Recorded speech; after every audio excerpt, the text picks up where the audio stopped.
Good evening, and welcome to this panel on cities and economic development.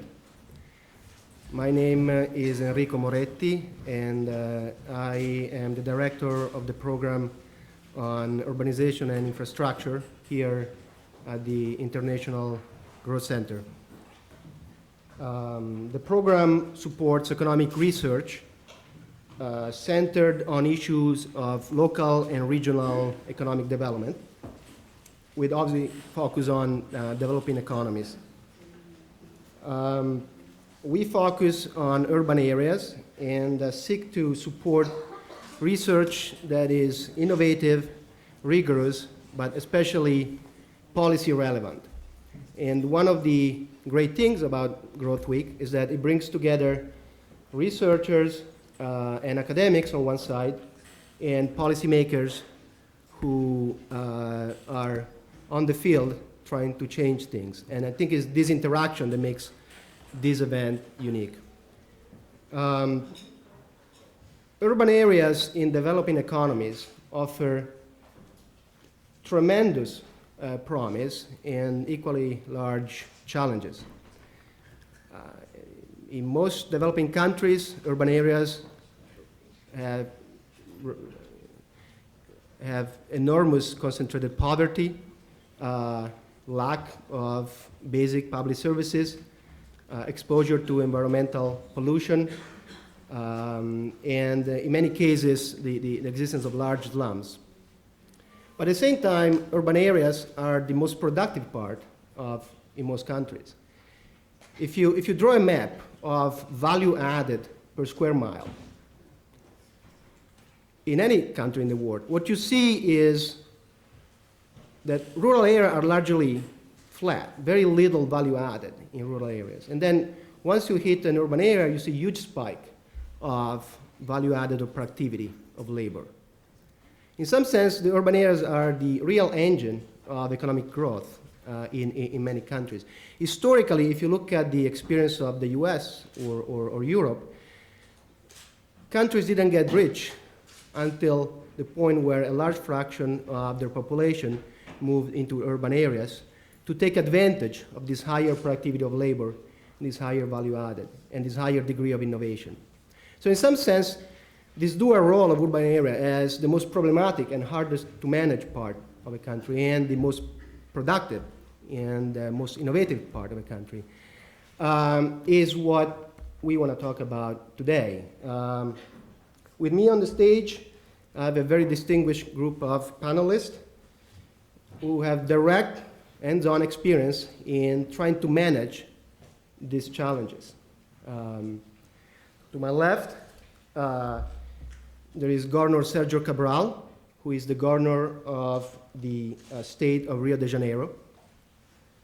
As governor of one of the most dynamic states in one of those most dynamic countries right now,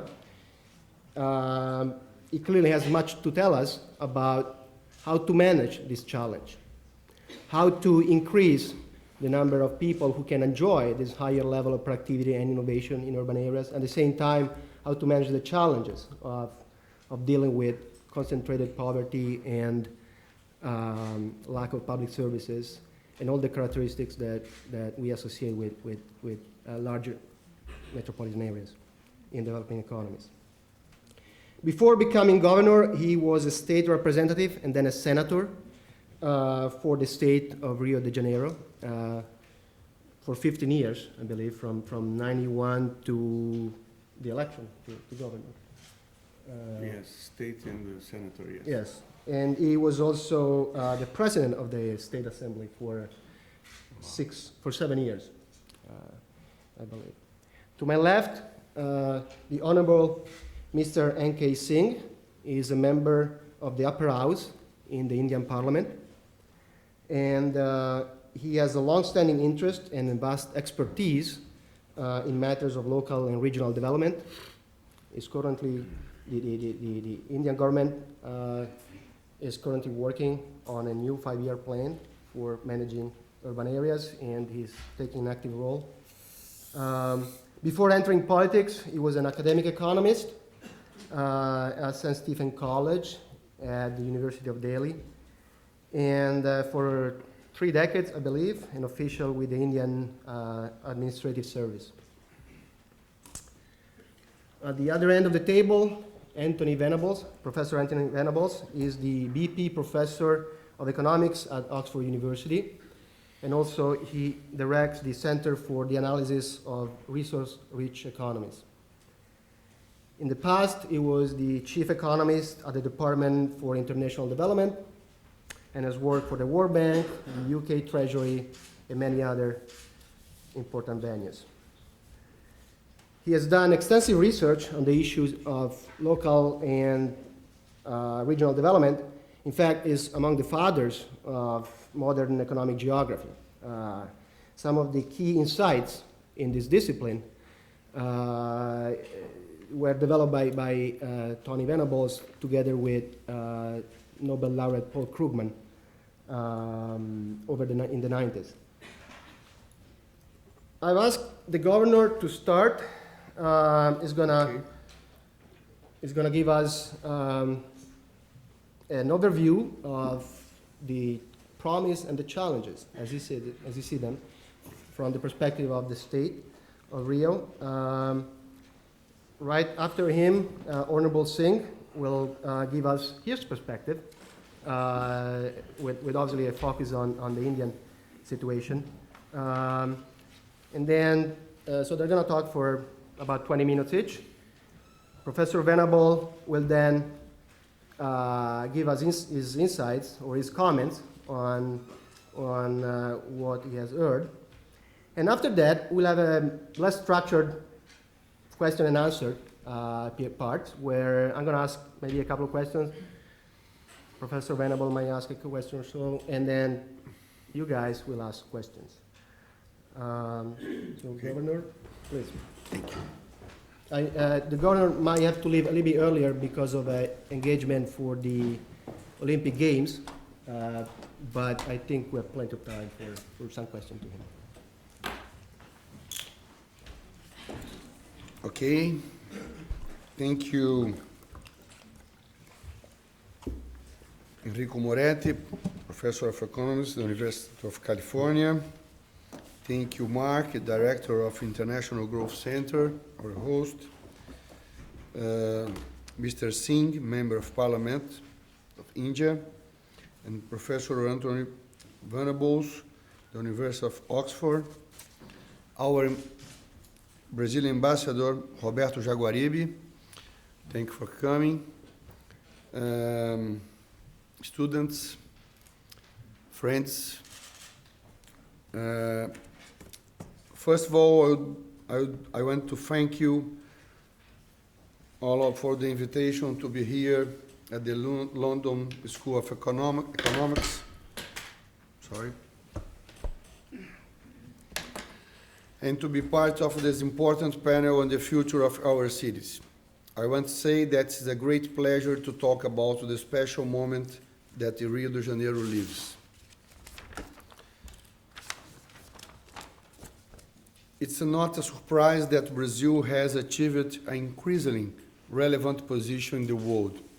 Recently, BBC has released the results of a survey held in more than 27 countries, which show the general perception of Brazil's growing influence in the world.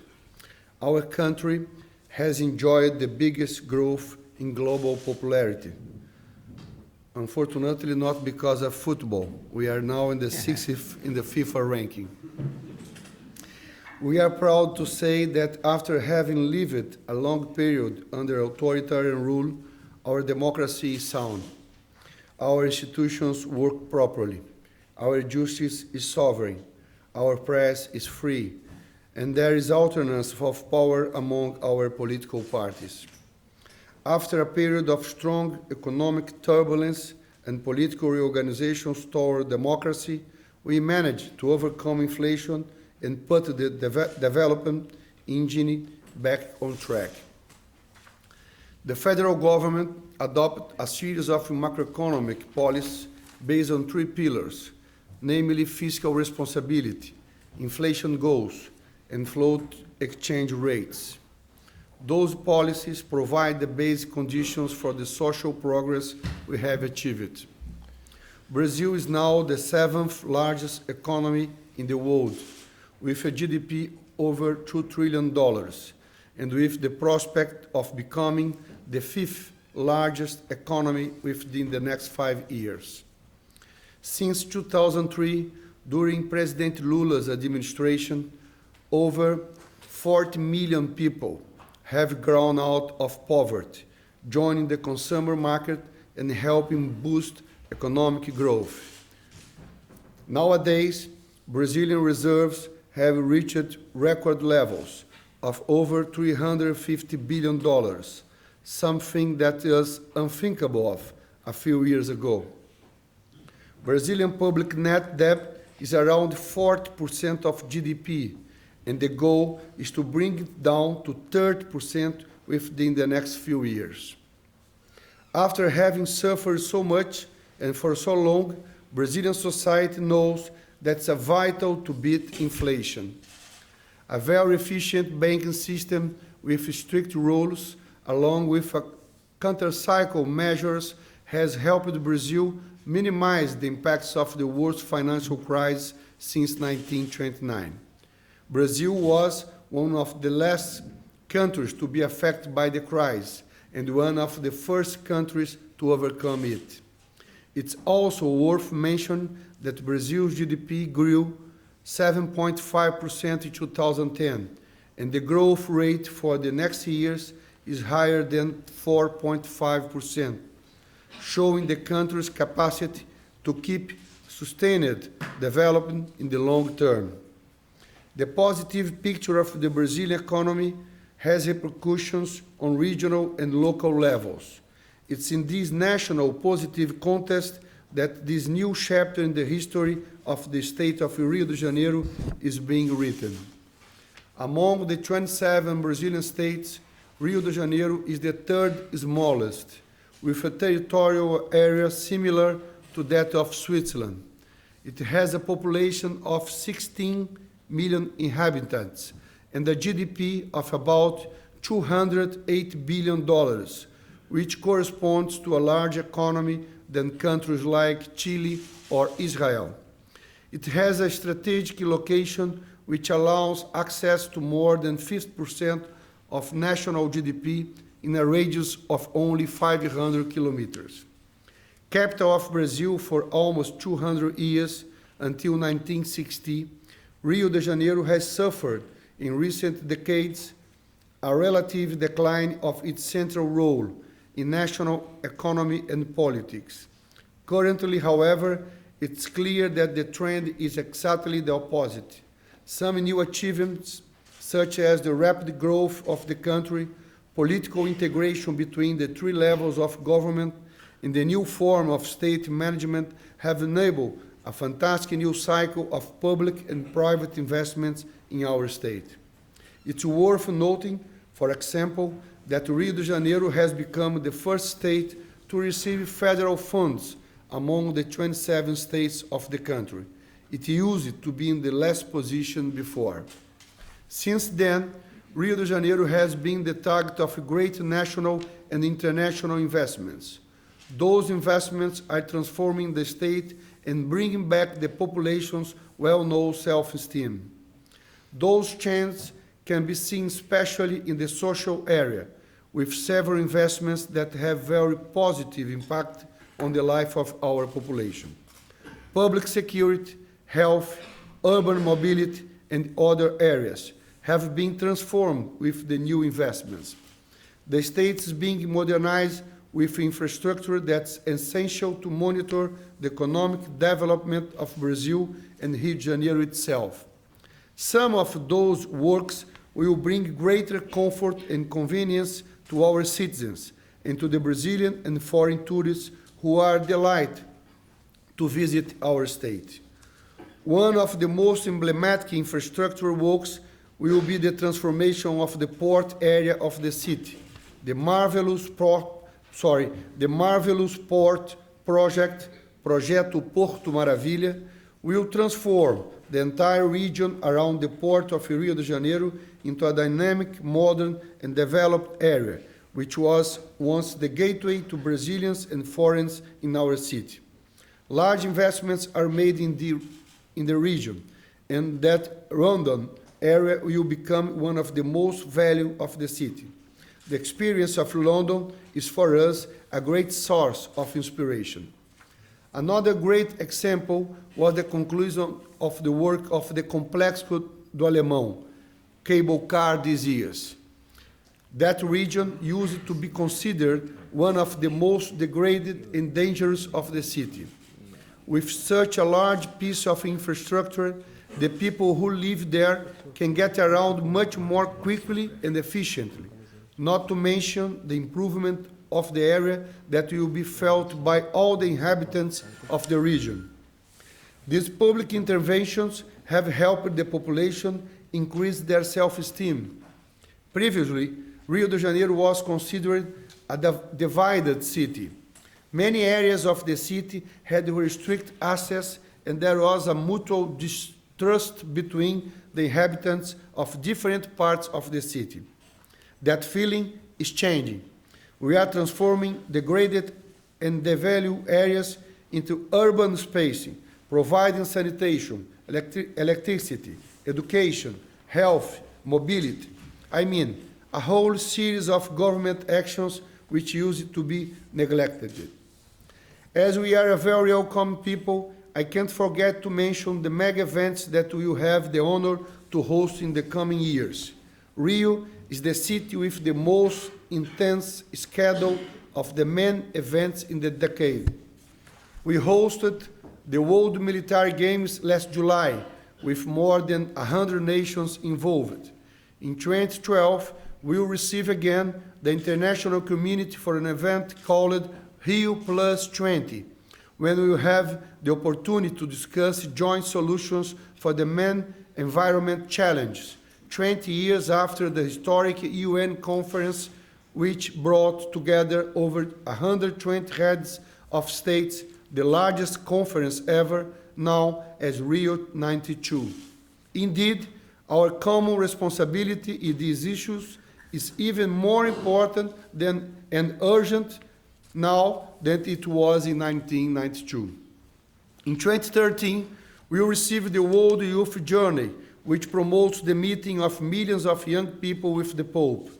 Earlier, in that same year, we will host the Confederations Cup, a major dress rehearsal and a chance to test the venues for the mega event to take place in 2014, the FIFA World Cup.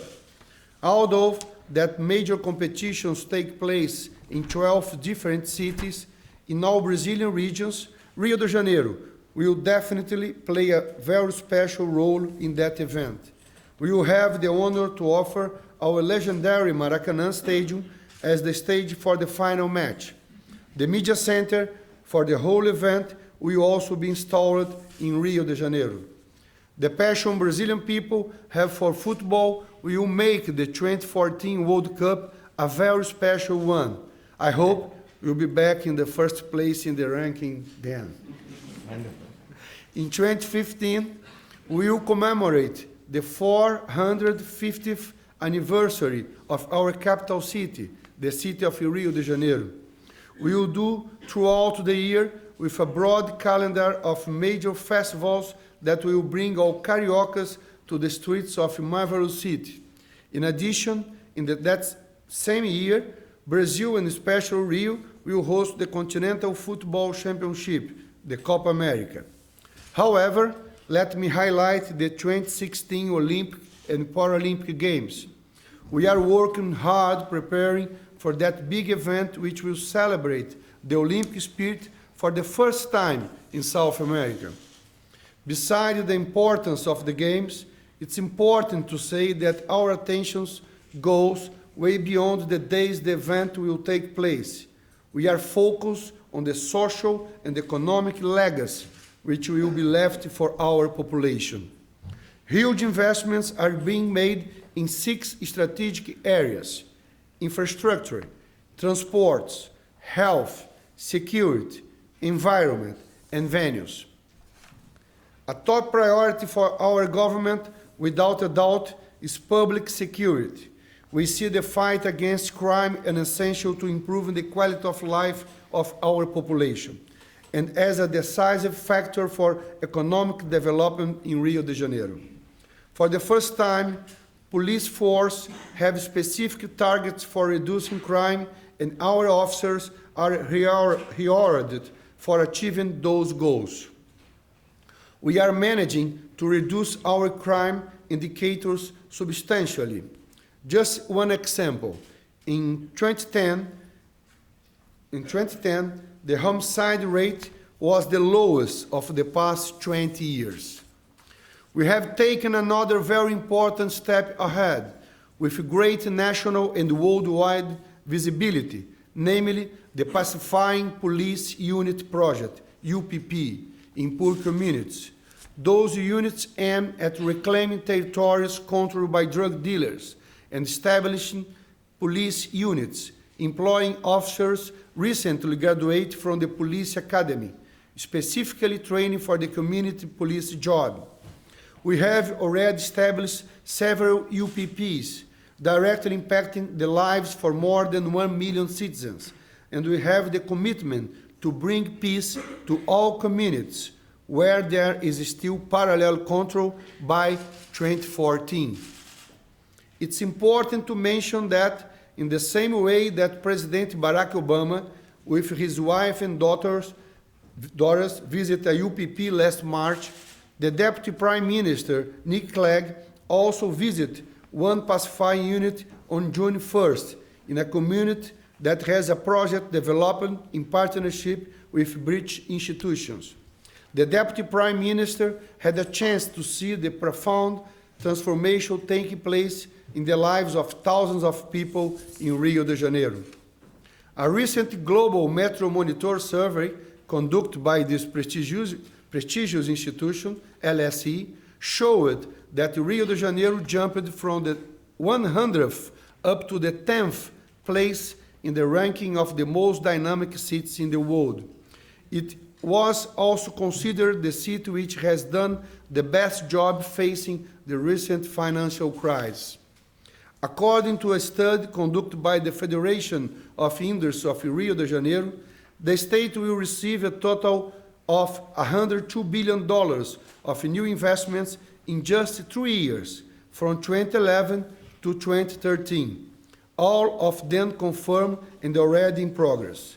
2 weeks ago, one of the most important publications in Brazil, O Globo newspaper, had a report based on data by Minister of Development, Industry and Foreign Trade, MIDIC, showing that the state of Rio de Janeiro was the #1 destination for domestic and foreign investments in Brazil in 2010, over $18 billion. As far as the education is concerned, there are 18 universities, 21 technological incubators and research centers of excellence in biomedical, electrical, engineering, and oil and gas. There is a density of 50 PhDs per 100,000 inhabitants, the biggest of the major Brazilian cities, which can be compared to European standards. The fast growth, despite positive, presents lots of new challenges. Rio de Janeiro must profit from this special moment to develop and bring back to its population the pride of living in one of the most beautiful cities in the world. This is the essence of Rio de Janeiro, a unique place that combines like no other, great business opportunities and amazing quality of life. Ladies and gentlemen, the government of Rio de Janeiro has a strategy of economic and social development that includes the necessary participation of private sector growth in various regions of the state. This is a favorable moment for technical cooperation between London and Rio, and also between our universities and institutes of education and research. Finally, don't forget, in the 2012 Olympic Games closing ceremony, London, UK, will pass the flag onto Rio de Janeiro, Brazil. Thank you.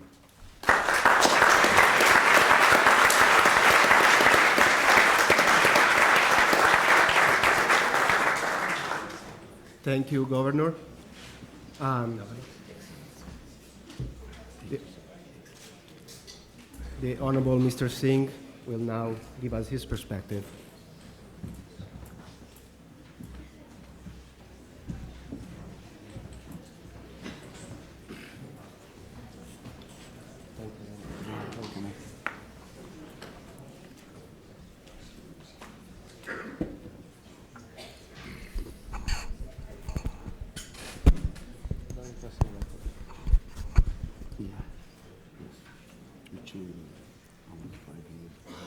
Thank you, Enrico.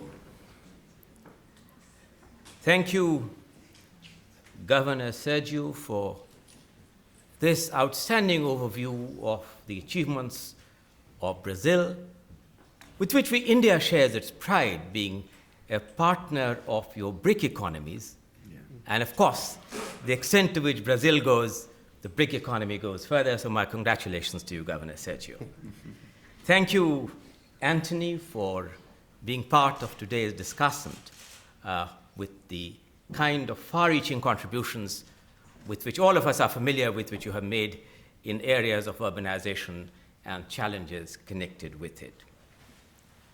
For someone coming from rural Bihar, I'm hardly the best person to speak about urban India.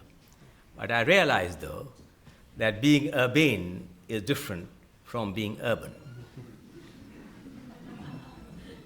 What does, therefore, since I will not wish to give you an overview of the Indian economy, which I will leave for the question-answer sessions, let me plunge straight into the subject with which I'm expected to deal with, Enrico. What does urbanization imply?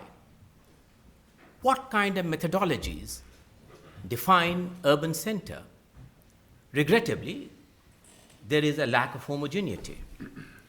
For instance, in Brazil, which, Governor, you know very well, it's strictly based on administrative zones. This is different from China, which is based on a combination of administrative zones and density. Different in the United States, in which it is based on city population. Different in Japan, in which it is based on size and occupational patterns. India, of course, like everything else, it's a hybrid story. A hybrid story of defining urbanization where the population exceeds 5,000, where the density is more than 400 per square kilometers, and for strangely, and I don't know why the females are left out, the male population, 75% of them, must be in non-agricultural activity. So that's India's definition of what urban centers are. In terms of size and exponential growth, to give you just one illustration in terms of figure, in 2001, we had an urban population of 285 million people living in 5,200 urban conglomerates. Just in a period of 10 years, this 285 million in 2011 has become 400 million, and with 7,900 urban conglomerates. And expectations are that by 2030, in India's population of 1.4 billion at that time, 600 million people would be living in urban conglomerates. Therefore, the kind of challenge which comes from this sort of mind-boggling numbers. It is already an engine of growth. And although right now only 1/3 of the population live in urban areas, 2/3 of India's GDP comes from urban areas, and 90% of all revenues come from urban areas. The likely change in the population composition is not merely a change in demographic relocation. It is recognizing that it is a structural transformation. And the most important thing which we recognize as part of our 12th five-year plan, which we will just adopt on the 15th of October for India's economic strategy from 2012 to 2017, we are assigning very high priority to problems of urbanization, recognizing that you cannot redress poverty unless the issues of urban poor are not dealt with in an isolated manner, but as part of the integrated whole in managing urbanization in a sensible way. This, of course, requires fundamental mindset changes moving away from rural to urban.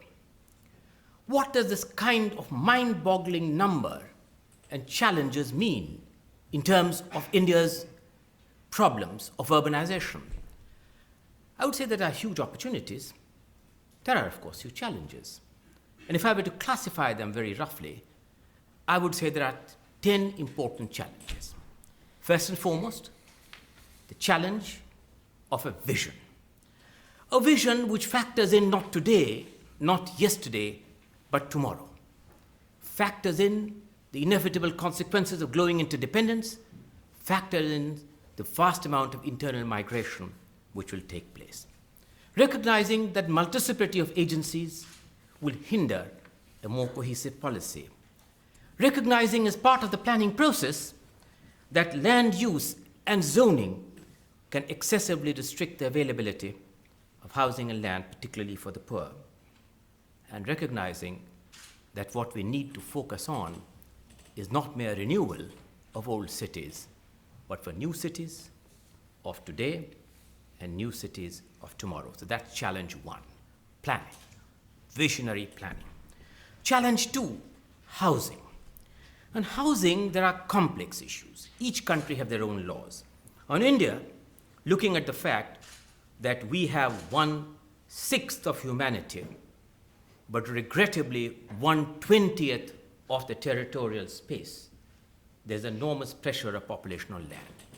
So I think that we need to have our housing planning imaginatively, in which the floor space index, as is known, has to be done in a particular way. We need to do away with outmoded rent control arrangements, which reduce the availability of housing to the poor. We need to ensure the availability of macrofinance, microfinance, and of course, mortgage arrangements for improved housing. We need to grow vertically and not necessarily horizontally.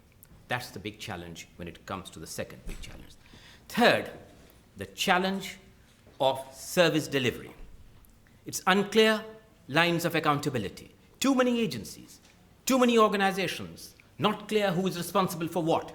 How does it have a more cohesive line of accountability pattern in improving delivery services? And to look beyond mere physical infrastructure, it's easy enough to do physical infrastructure, but we require soft infrastructure in terms of the availability of education, of health, of housing, of sanitation. Challenge 4, that we need to fulfill the basic needs of the urban poor and the multiple deprivations they have in terms of water, sanitation, health, education, social security, and an acceptable environment in terms of ambient air quality. This is easier said than done. Dealing with the urban poor as part of an isolated problem will not do. They must become part of your integrated holistic plan. The fifth challenge, of course, is that we live in challenging times, and everybody now talks about environmental sustainability. Will we be able to plan the cities of tomorrow in a manner which ensures environmental sustainability and ensures that modern technology is used, ensures that the carbon footprint which this kind of compulsions of urbanization will bring upon us is something which is acceptable. The sixth challenge, of course, and should have come first, but I have put it as number 6, is a challenge of financing. Financing this kind of an expansion on the urban, what will it cost? Now, on the back of the envelope calculation, it looks as though in the next 20 years, India will require $1 trillion for the infrastructure and assets, which we need to invest for the newer infrastructure, and will require another $500 billion for operation, maintenance, and renewal of old cities. So $1.5 trillion in the course of the next 15 to 20 years. From where is the money going to come? Well, first and foremost, it must come from government outlay. Currently, India only spends 0.7% of its GDP on the urban sector. We have plans to increase the 0.7% to around at least 2%, or if not more, in the course of the next 5 years. We need to unlock the embedded values in the land and use land in a more imaginative way. We need to bring about greater efficiencies in the utilization of land patterns. We need to have an intelligent setting of user charges, property taxes, and have higher floor space index availability. We need to foster 4 PPPs. It's normally public-private partnership is 3 Ps, but we are adding a 4th one. People-public-private partnership. What does this people-public-private partnership mean? It means the participation, particularly of the poor, in the overall conception, in the overall design, and in the overall implementation. So I believe that a basket of these 3 or 4 aspects can bring about innovative financing to meet the challenge of $1.5 trillion requirement which we need. The 7th challenge is, in my view, the challenge of governance and regulatory framework. What does this mean? Now, India passed something called the 74th Constitutional Amendment, Governor. You must be wondering how many times you have amended the Constitution, but we have. The 74th Constitutional Amendment gave enormous powers to urban local bodies and to the lower institutions in terms of what they could do, and assigned 34 functions which they are obliged to perform. Now, regrettably, these powers, administrative and financial, have yet to be transferred to these urban local bodies, and we need to accelerate that process. Similarly, we need to accelerate the fact that state governments, and just like Brazil, we have a federal government, the state governments give enough autonomy to these urban local bodies and to local institutions in their overall functioning. We need to ensure that as far as central government is concerned, and we saw some fascinating projections the other day for yesterday, I thought, on the total number of bodies and organizations and institutions which deal with the issues of urban planning. They are far too many to lose the count. How does it bring about a cohesive kind of a regulatory framework which enables coordinated action? 8th, how to genuinely make urban economies genuine engines of growth. This is, again, easier said than done. How does it inculcate skills? Skills in terms of emerging demands. The demands of yesterday will be very different than demands of tomorrow. One has to only read the latest London Economies to find out the old jobs are over, the new jobs are in the offing. So inculcation of vocational skills to meet the job requirements of tomorrow. To launch a production program for its manufacturing sector, for innovation in terms of science and technology, for making urban centers the educational hubs of tomorrow. And the 9th challenge is, Governor, you were right. Brazil has many fascinating advantages. But you know, we have also launched a campaign called Incredible India campaign, which many of you may have watched on the television. This is to invite you people to come to India and to look at Incredible India in its multiple diversity of culture, education, and the sort of what India has to offer. How to make these cities not merely livable, but to make the cities something which is an attraction, to foster tourism, which is also one of the things which you want to do.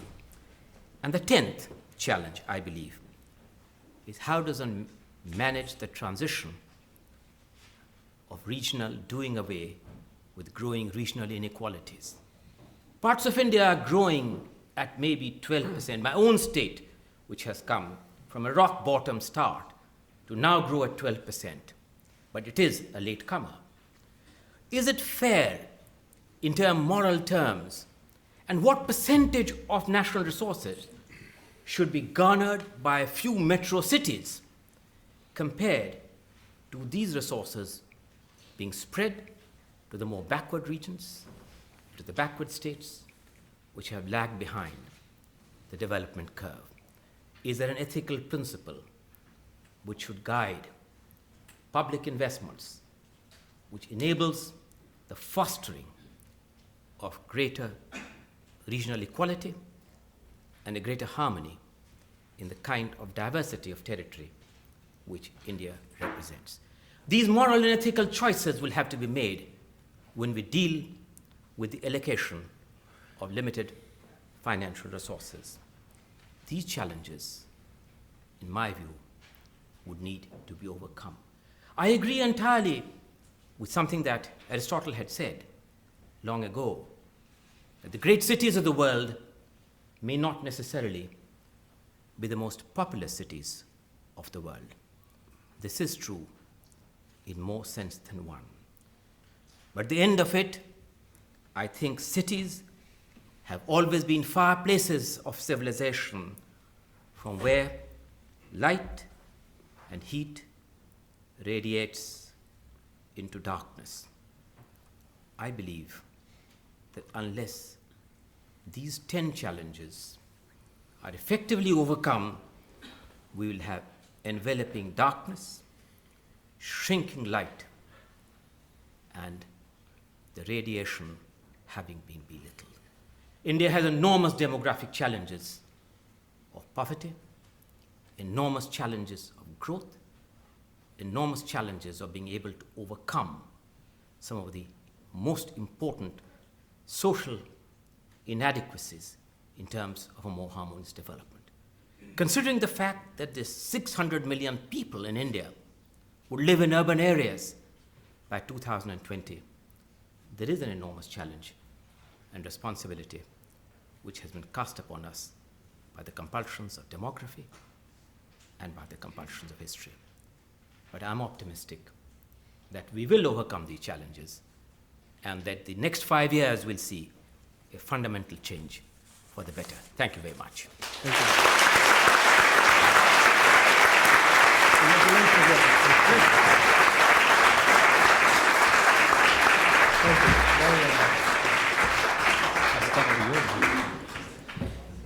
Thank you, Honorable Singh. We now pass the microphone to Professor Venables for his thoughts on these two speeches and the general theme of cities and economic development. Good, thank you. Let me start by congratulating the previous two speakers on really stating very clearly the challenges faced in urbanization and giving such an insightful overview of the ways that some of the world's major cities are starting to address these challenges. I think it falls to me to try and connect some of that discussion with some of the research literature and some of the way academics think about this. So I'm not sure I've got a very easy task here, and I suspect I'm going to be asking more questions. Well, I know I'm going to be asking more questions than giving answers. But let me say a little bit about how I think about the role of cities in development and how that fits together with some of the challenges that have been raised and some of the experiences that we've heard about. I guess when I think about cities, I see their importance, their fundamental importance in two dimensions.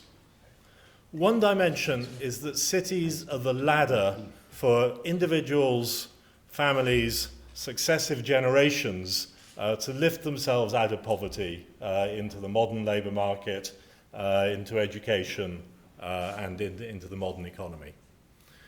The role of that, I think, is fantastically important, and I'll say a little bit more about it in a moment.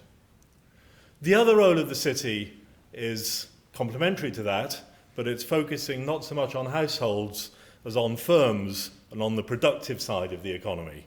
Cities, we know, are areas of high productivity, or can be, not necessarily are, I should say. Cities can be areas of high productivity, fantastic job creation, investment by firms, private sector activity.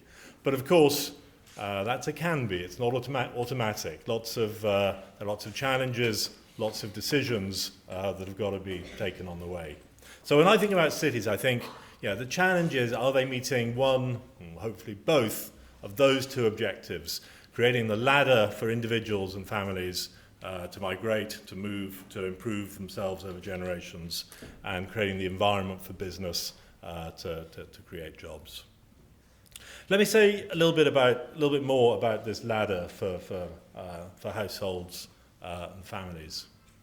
Let me start on that by recommending a book that I just read a couple of months ago. I think it was published in March this year. A book by someone called Doug Saunders called Arrival City. It's really very, very vivid portrayal of the migration process and the fantastic impact that has on people's lives, and then the transformative process on society. And of course, the migration process is from the village to the slum, to the peripheral favela, whatever, on the edge of town. And we tend to think of favelas, slums, negatively.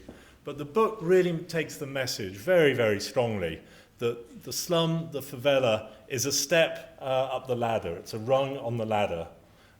So it's fantastically important to get those environments working well. It's very good on thinking about the importance of networks, social networks for migrants as they come in, getting jobs, education, security, all the things that enable individuals in the slum, in the favela, to start accumulating assets, accumulating human capital, education for themselves, to an astonishing degree accumulating property. I mean, a fact that I didn't know, actual ownership of property in these slum areas. The proportion of people actually owning an area of land is probably greater in that area of the city than in other areas. So it's the environment in which people can progress their families, can save, can accumulate, can make progress. How do cities make that work? What can policy do? Well, policy can be very, very destructive of that ladder. We know that policy can say, well, the slum, the favela is really, it's untidy, it's useless, what we're going to do is bulldoze it, right? A bad strategy. We know that policy can fail to provide security in those environments, in which case that accumulation process, that building the family progress isn't going to take place. And of course, there is a chapter in the book on Brazil and the experience of Rio in bringing security to these regions, to these areas, and enabling this process to really work, I think, much, much better in, as I understand it, working rather well in Brazil now in a way that it probably, or certainly, hadn't in recent years. So real congratulations to the city mayors and to the government of Brazil in creating the environment where that ladder process for bringing migrants into the modern economy seems to be working well. Of course, there are chapters on India as well, where the same thing is very important, the slum as the transition process. So I'd recommend that to you. The other criterion I use, the other criterion I think about, is the one that economists have thought about much, much more. That is to say, the firm side, the city as a productive business environment where investors want to invest, where productivity is high, jobs are created.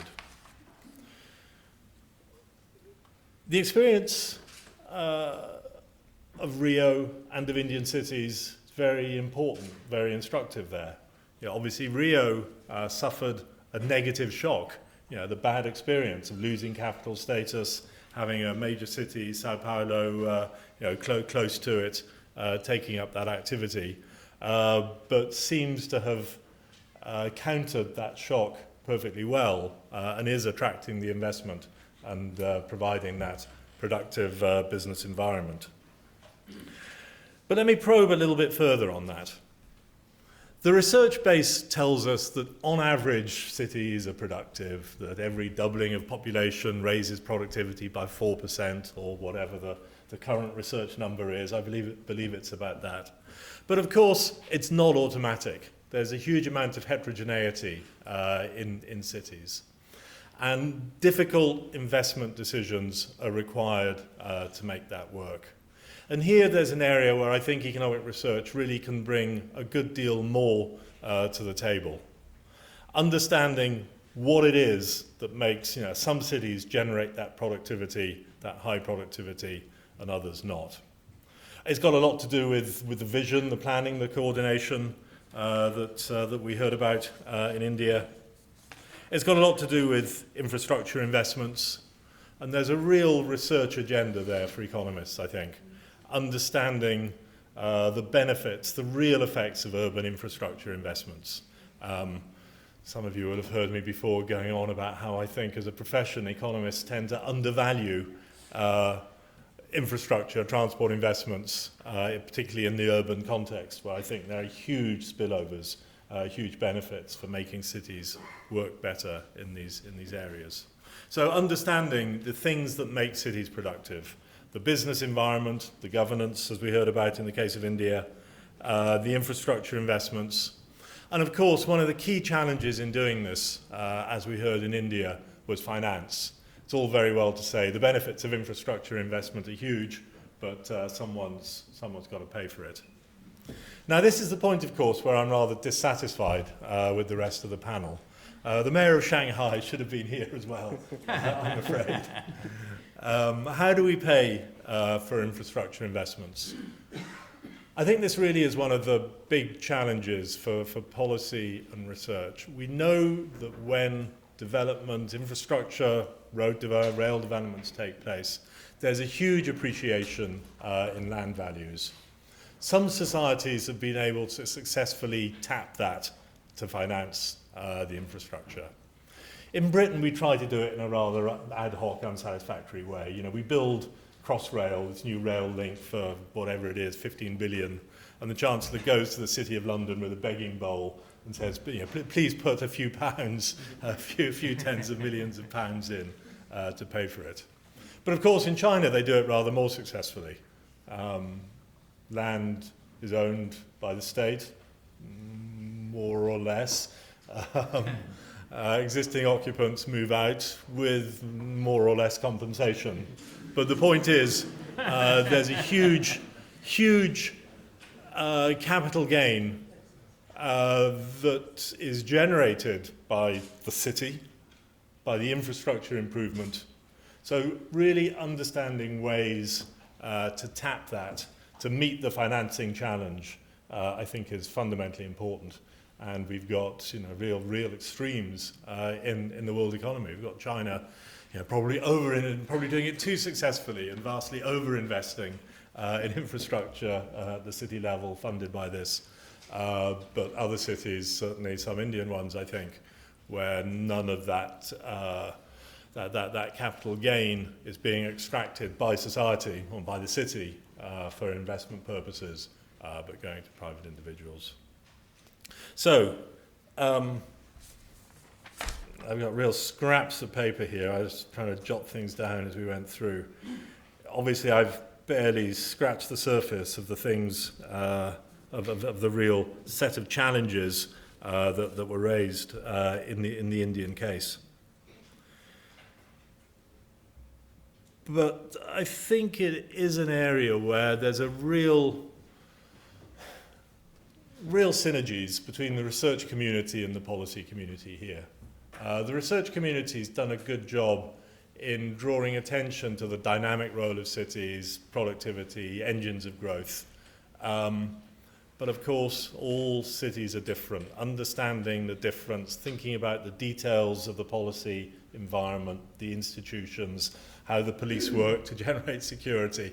There's a level of detail that I'm not sure economists, at least, have risen to yet, but questions that I think are researchable.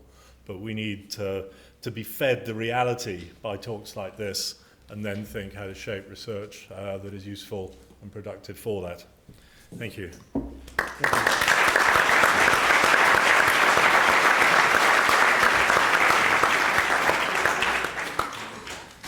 Thank you, Tony. These were three very insightful contributions. I want to build on Tony's remarks to start asking a couple of questions to our policymakers, Governor Cabral and Honorable Singh. Possibly the most important development in the global economy of the past 15 years has been the rise of countries like Brazil and India and China. Finally, after many decades, they're finally reducing the difference with the US and Europe.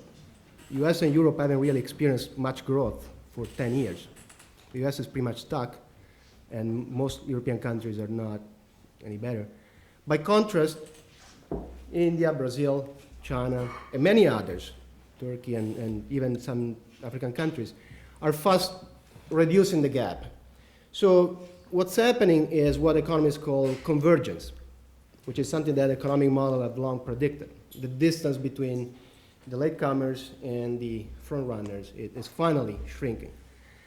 But at the same time, if you look at within country, the distance between cities within many developing countries, it's actually increasing.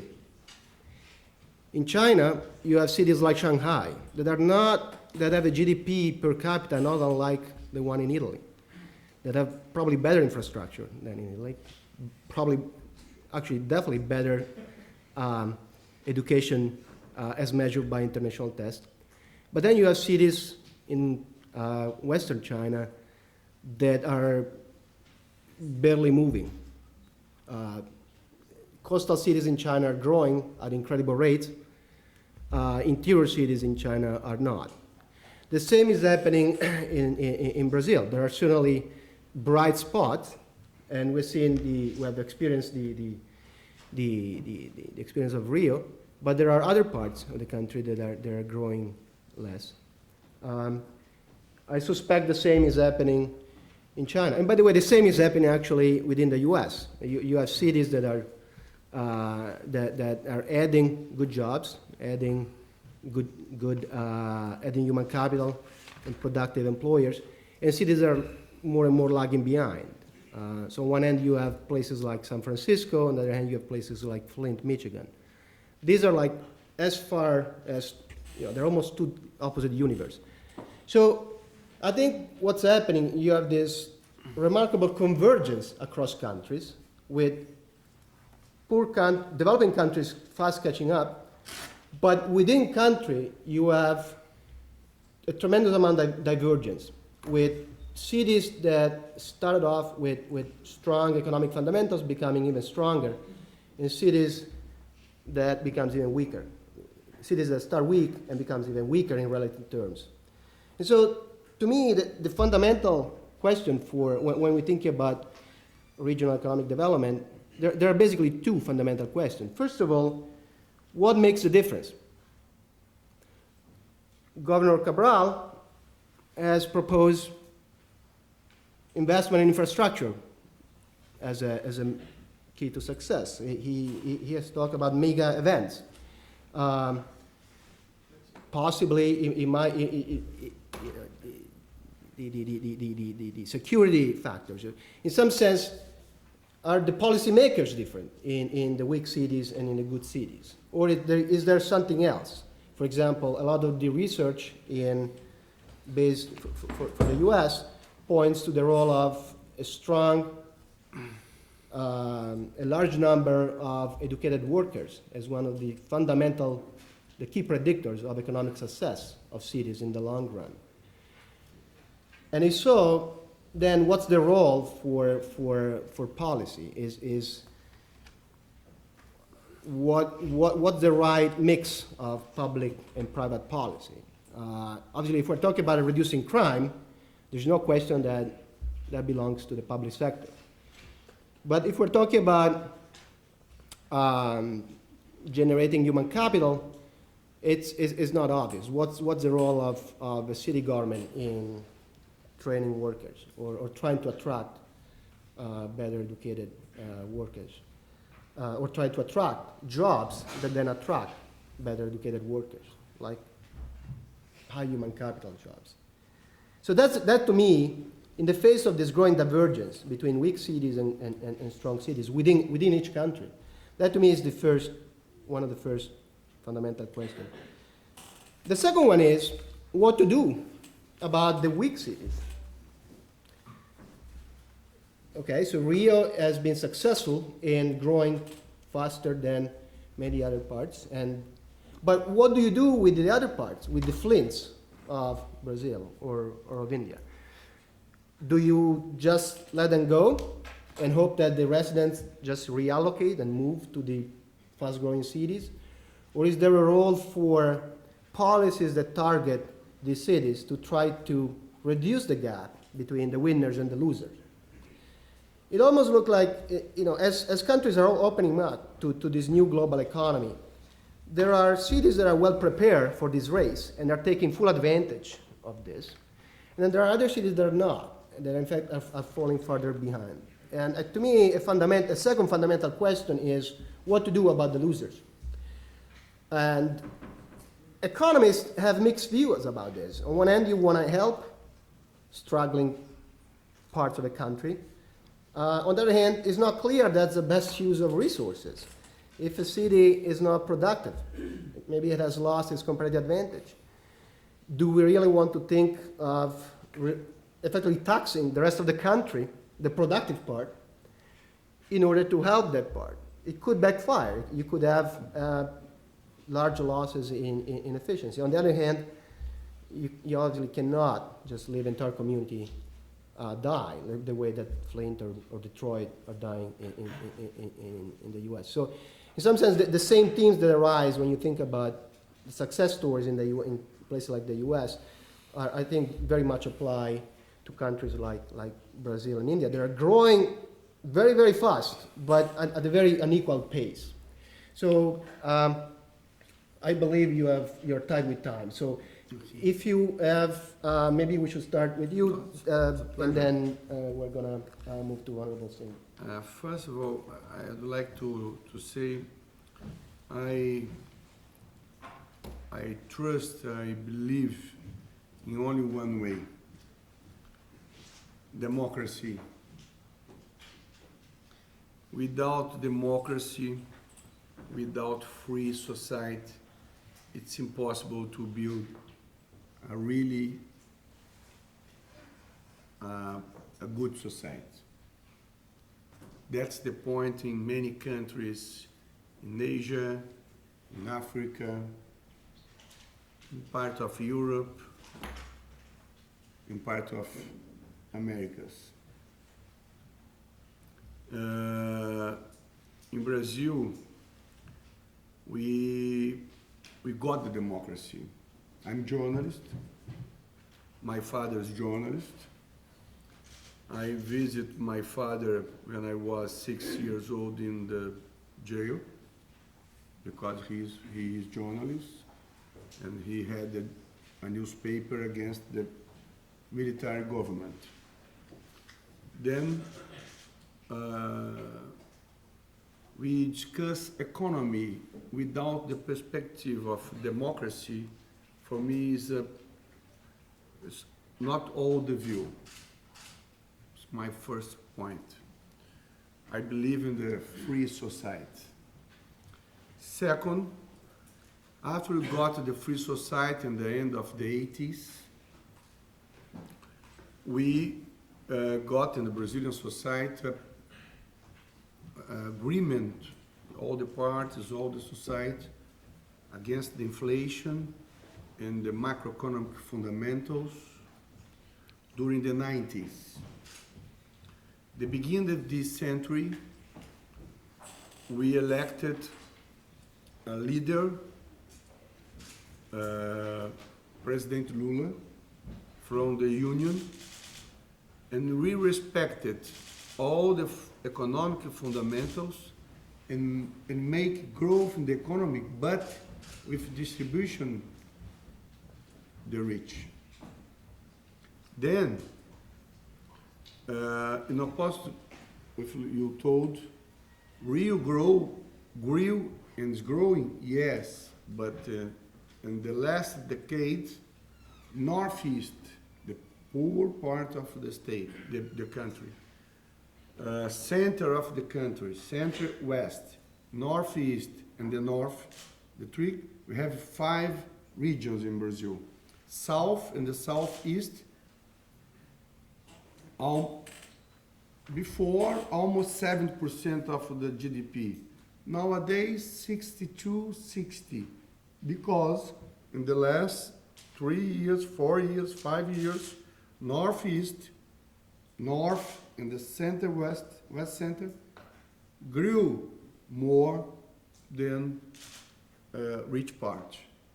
It's not true to the, in opposite, if you told, in Brazil, we have got, how can I say, equilibrio, balance between the regions.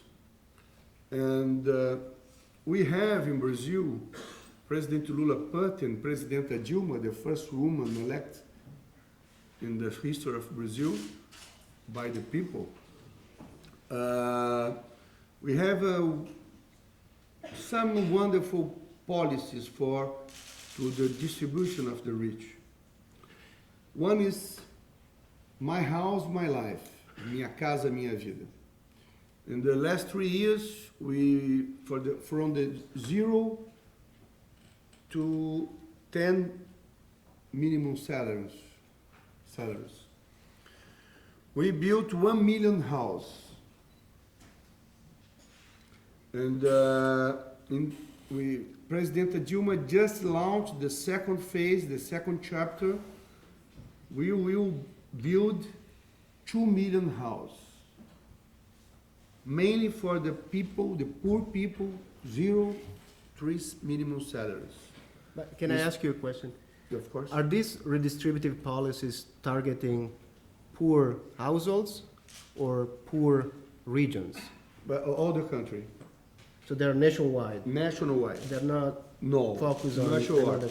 Of course, you have a level of for the because it's I can't explain in detail here, but it's a very smart program because, of course, there is money from federal government, and with the private companies and the federal government put the money until 0.3.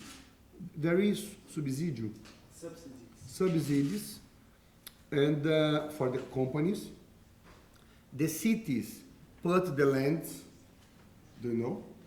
and the state, like our state, put the lands, all the infrastructure, and you put the urbanizations areas, and took this land, the people in the bad conditions, and put in the good conditions areas.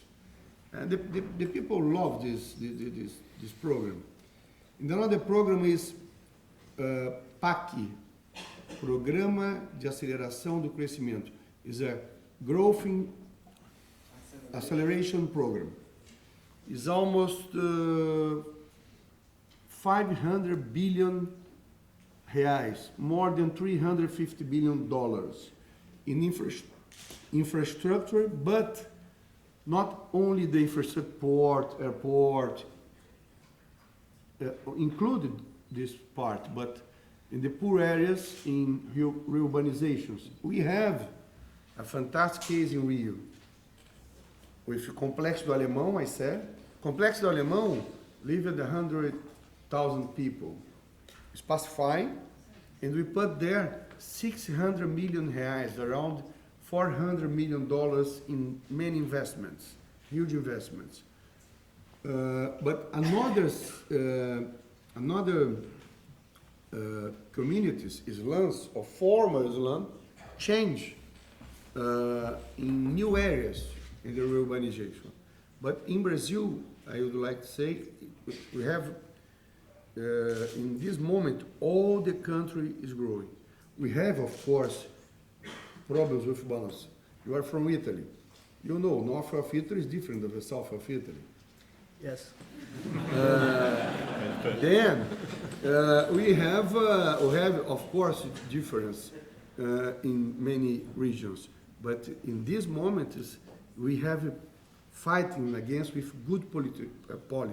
Another policy, I think one of the more largest in the world, is the Bolsa Familia. Family, is a good program, is a family financial aid, yes. And we have a program for the poor people, more than 50 million families in Brazil. We are nowadays 190 million people, more than 50 million. And in this moment, Dilma launched the new chapter is Brazil without miseria. Poverty is the challenge. And in the next 3 years. In the States, but plus with another money in the hand of the federal government and the state plus, for example, in my case, Dilma launched in the program of Bolsa Familia, the poverty, the extreme poverty, the 70 reais per capita is almost $40 per capita. Receive a plus money with program of education, etc., etc. In our case in Rio, because we have another level of life, we put 100 reais per capita, like $70 per capita. And you complete the federal government program, do you know? And we started a few months ago, it's a big success. And we have in Rio, it's very important for the cities, for the quality. The professor told about the mobility, the quality, where you live. And we have a program, the mobility is a strong program, is unique in Brazil. This is our government, the state government, is the, we subsidize the mobility and the many kinds of transportation, subways, trains, bus, in the 20 cities in the metropolitan area. Because this land, one of the reasons of this land is too expensive to get a work, to get a job, if you live far, do you know? Because the people live far, and I need work. And it's so expensive and with this program in the 20 cities, we spend around $250 million per year in the 20 cities. It's around how many people we get in the bilhete único? 1 million people. It's amazing. Nowadays, the last finger, Rio de Janeiro metropolitan area has the good performance, the employment in Brazil, all the metropolitan areas. Okay. So if I understand correctly, in Brazil, the federal system does obviously generate a lot of redistribution, but it's not, Only it doesn't the have a, federal government. the redistribution from the central to the Yes. localities, but it doesn't explicitly target poor area. It redistributes in favor of poor individuals, which happen to be more Yes. likely in poor areas. Absolutely. Okay. Did you want it to? Yeah, you want me to, Yes. Respond to your questions. First, I think you have a very interesting question which you posed. What entices people to cities? What is the attractive power which some cities have, which attracts more people to that city as compared to another? It's quite a complex sociological question. In India, perhaps, as some of the Indians know very well, that perhaps our most attractive city is Mumbai. What attracts people to Mumbai? Well, you'll be surprised to say it's Bollywood. People watch cinema, and they realize the fulfillment of the dream, partly, that it's called the Bombay dream, that maybe if you went to Bombay and lived there, you may enact a life which you see only in well removed. So I think that it's a complex set of sociological, psychological factors which draw people to some city and which inhibits people from coming there.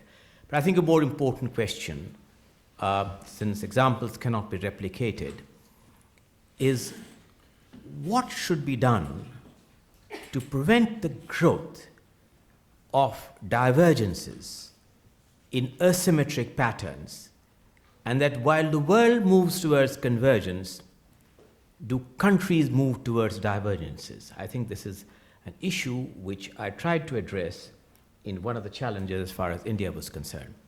Let me mention that in addition to the anti-poverty programs, and let me compliment the governor that the Bolsa Familia program is one of the most creative and innovative programs which we are trying to do in India. But I think it requires conscious policy intervention. We have some conscious policy interventions. What are they? 11 states in India have been identified which have lagged behind the national curve. And I think in terms of fiscal policy, in terms of the total devolution which they get, and in terms of the kind of tax breaks on income tax, customs, VAT, and a whole host of stuff, these have been given tax breaks to enable private investment to come in. So I think that it requires, the short point is, requires state intervention, a combination of factors which attracts private investment to those states through conscious policies of fiscal and conscious policies in terms of greater central outlay. So I think that this is something which we are acutely aware of, because growing regional disparities and how to ameliorate them is one of the challenges which you want to address in the next few years. Thank you. Thank you both. I think it's now time for your questions. There's a microphone that is going around. So.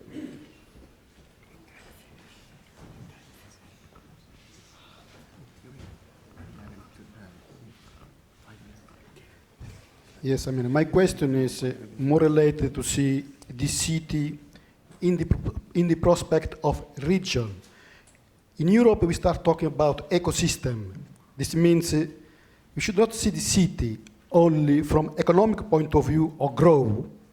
You need to see the city more from the integration side and knowledge side of the economic, social, and environment and ecology, but not just as a city.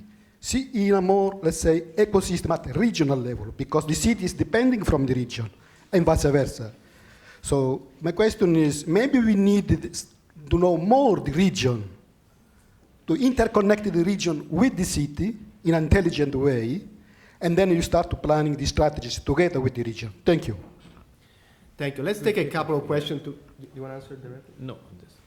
Let's take a couple of questions, and please direct your question to one of the panelists. Yeah, thank you for the presentation. I have a question, mainly for Honorable Singh.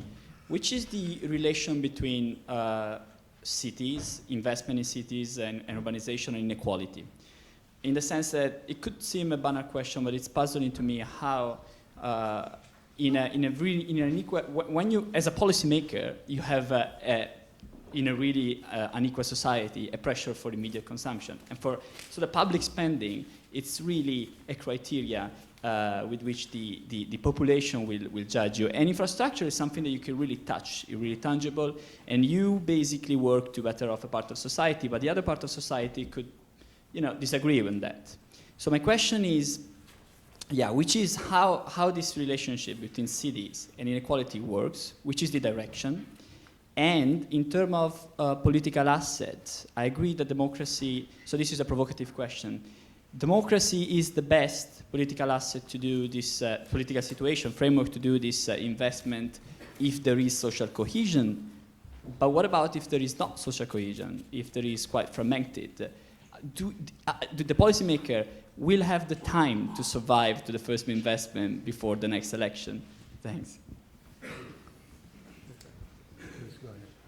I think we should start answering this too. Whoever wants to. So, want me to respond to The first question first.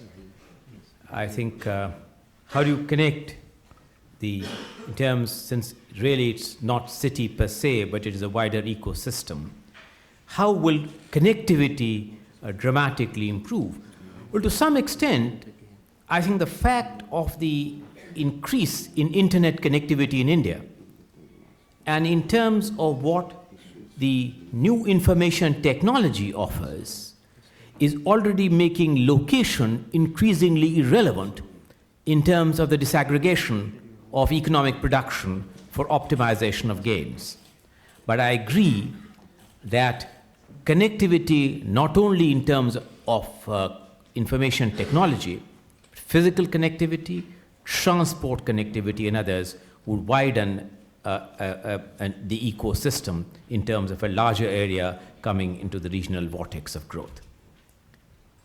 The second question is a more difficult one, because governments must first be in power before they can change. And I think I entirely agree with Governor Sergio when he said that it is the power of democracy.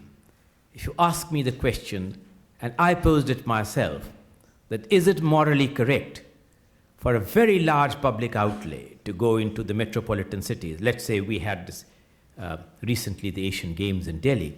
Huge public investment went into Asian Games. There was a wide national debate. Should Delhi get such a large proportion of public outlay compared to many other areas which were denied this benefit? But I think ultimately it is the politics of the process which cannot be divorced from the politics of resource allocation. It is done through the way in which decisions are taken in most democratic societies. And I will agree with you that social cohesiveness is something which needs to be obviously maintained in this process. And that, I think, is something which will be called to test when the next time around you begin to seek the votes. But I think in general, I would say that a perfect solution, when you have a perfect convergence between the maximum spread of social benefit in the pattern of allocation of resources, is perhaps an idle dream to chase.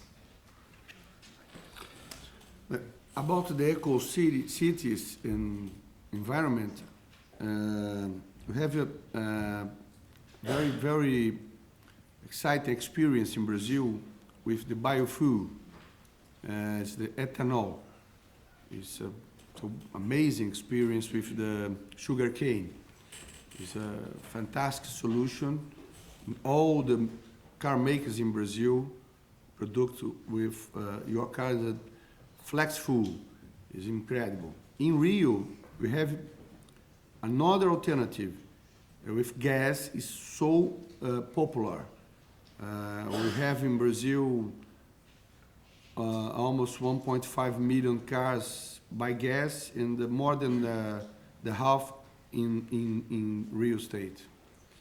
And we have the next Monday, I will sign a new law because the Minister of Environment, my former secretary, the woman, and then now my Secretary of Health, the Environment, is the former Minister of Environment, and we have a good connection in this. And I will sign the law to cut all the tax for the solar energy and eólica, wind energy, and to improve this alternative. The matrix of energy in Brazil is in Rio, because Rio, from oil and gas, we produce 8% of oil and gas, and until the solar, or we have the unique, or the largest urban forest in the world. And I invite you to come to the Rio Plus 20 next year. Okay, well, there's... Oh my God, I have another meeting. Yes. And if you allow, for me, do you have some questions? Yeah? Please. 3, okay. You pick it. Sorry, because I have to please. So a couple of questions for the governor, then the governor will leave. We're going to have time for another 2 questions and for Honorable Singh. So I do not like to speak up. Okay, I have been interested in development as economic engine. So you already mentioned about the Manaus airport project. Manaus, right? Manaus? Yeah. So if you are considering privatizing this airport, what would be the criteria for adopting some private company, like besides that security issue? And if you are preparing this airport development, not just for this mega event, what would be another criteria to considering picking up some private company when you have some bidding process? Yes.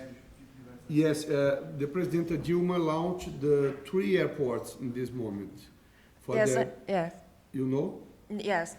Besides Manaus, you have 2 or 3 airports considering some PPP as a PPP project. I think No. in this moment, no. But Manaus in Amazonas. before No. 2013, right? I don't know, because in this moment, the federal government launched for Brasilia and 2 airports in São Paulo, because it's so busy. And the federal government has invested a lot into more terminals and the concession. And she said, President Dilma, the next step is Rio de Janeiro, and Rio de Janeiro, another city, not Manaus, no. Belo Horizonte? It's another city. Natal. I think Natal is a special experience. Open the concession. You are right, but apart. And this program is São Paulo, 2 airports, Brasilia, and next year Rio de Janeiro and another city. I think it's Belo Horizonte, the ambassadors, Belo Horizonte. Manaus, I never heard about Manaus, but I agree. I think what the airport is not busy for the government. All the countries, or many countries, are changing for the private sector to management the airport. The government has to control the space. The control is another control, but not the airport. Airport is service, not to Brazil. The federal government put so energy in airports. I have worked against this vision since a long time. And Manaus is a wonderful capital of Amazon. It's beautiful. It's the middle of the forest, the airport. So. Okay, we are running out of time. I would say 2 more questions, and then we adjourn. You better 10 in the Hi. This is a question for the governor of Rio again. This Minha Casa Minha Vida sounds like a great project, and you mentioned that one of the problems for the favelas, or one of the causes for it, is actually the transportation factor. You can't spend 4 hours every day and half of your salary on a bus going to work every day, so you live in a favela, which is closer to the city center. There have been other attempts for public incentives for living, like a City of God, I'm sure. Cidade de Deus. Yeah. I'm sure a lot of people have seen the movie, and the end result wasn't quite what was planned in the beginning. This was outside of the city, and again, transport, there wasn't really anything to do there, and didn't turn out like it was planned. And how is Minha Casa Minha Vida different? Yeah, good question. In Cidade de Deus, City of God, is another City of God nowadays. President Barack Obama, the first family from the United States, visited with me a few months ago, March. And they loved it because he knew about the city of God. He watched the movie, and there's a new atmosphere. The pacifying, we have a UPP there, but not only UPP. When we enter with the security, we enter with education,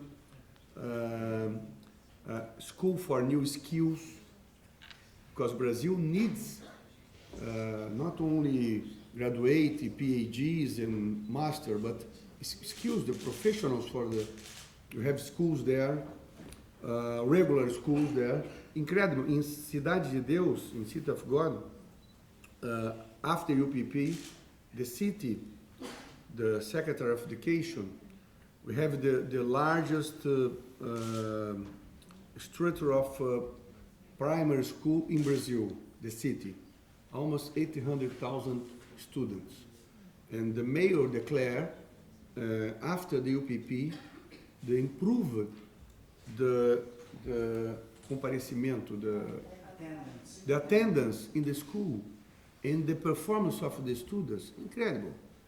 And you have there another program, actually all the Brazil, but we began in my first term as the UPA, as unit, the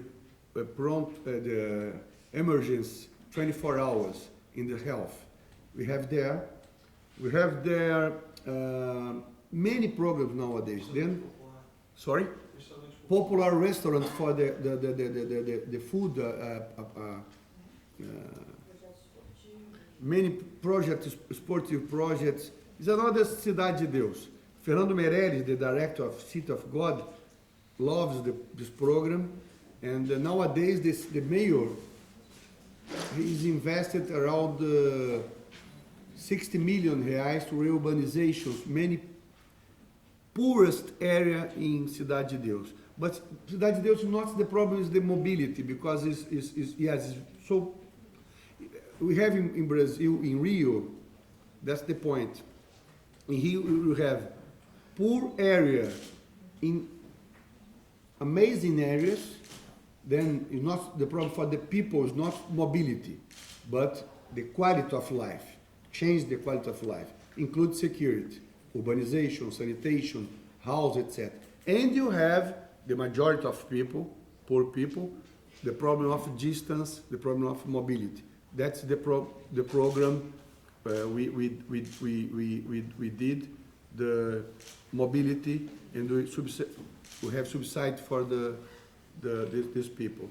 In the case of Cidade de Deus, the problem is violence and lack of many programs, the social problem. Nowadays is different. Okay. One more question, maybe from the back, up there.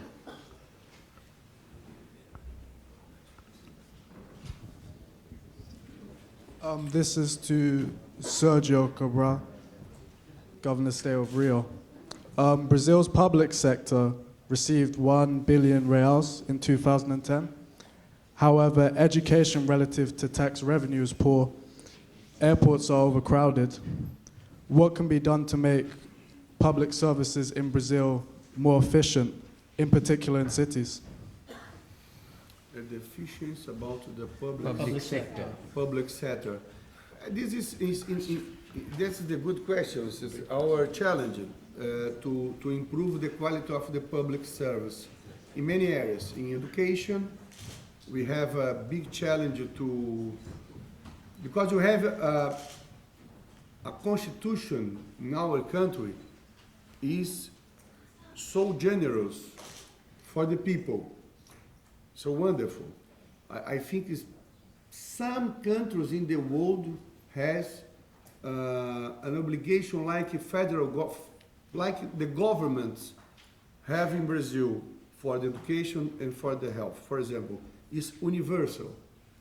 All the people have right to all the service, but the problem is the budget or corruption or no good quality of management. But nowadays, my feeling, I used to 16 years like parliament, senator, state president of state representative house, and I am in the second term. I was elected the last October, the first ballot of 70% of the population. I think the population in Brazil is changed the view about the quality of management of the public service. The demand of the quality is bigger than some years ago because we have democracy, we have free press. In our case, we put in our management, my experience, my chief of staff is here, my secretary of sport is here, my secretary of foreign affairs is here, and the consul general of UK is here. She can say yes or not. We put a management, quality of management in the public service, and goals and targets, and we have metas, goals. We have goals. And security, we pay bonds for the police if the homicide down. For example, the violence in the police in Rio, unfortunately, even now is so hard. Then we have to change the mentality of the police. And many homicides, the reason was, how can I say, it's a sophism, auto de resistência. It's a resistance, the police. Resistance, how?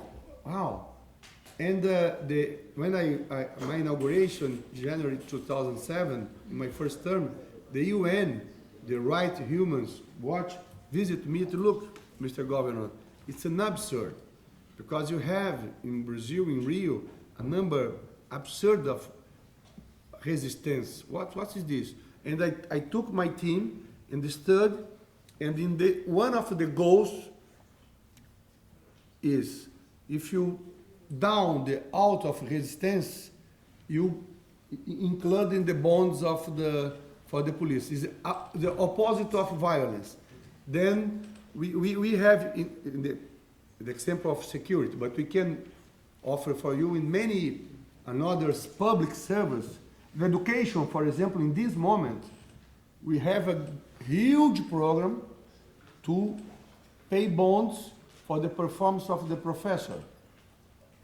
And we have improved, of course, like the professor told, we have to combine the social and the money, because without money, we can make the programs. We got, Rio de Janeiro was the first in South America, got the investment grade from Standard & Poor's.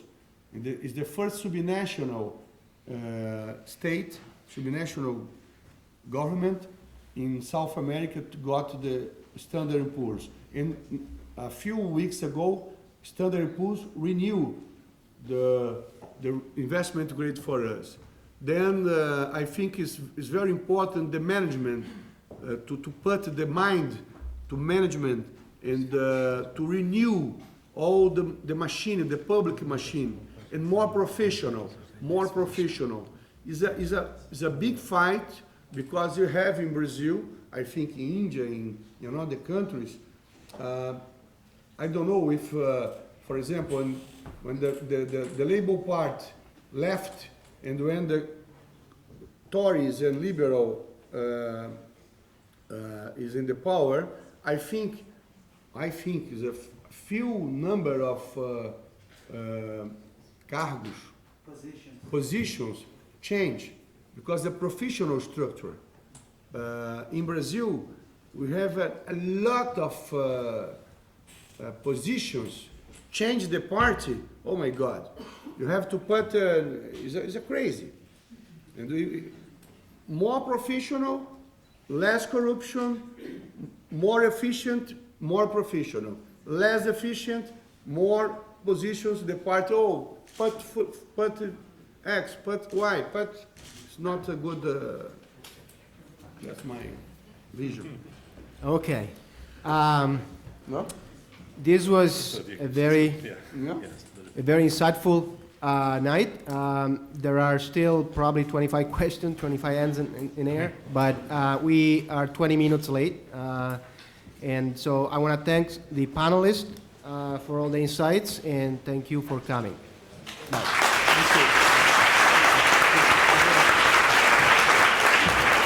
Thank you very much.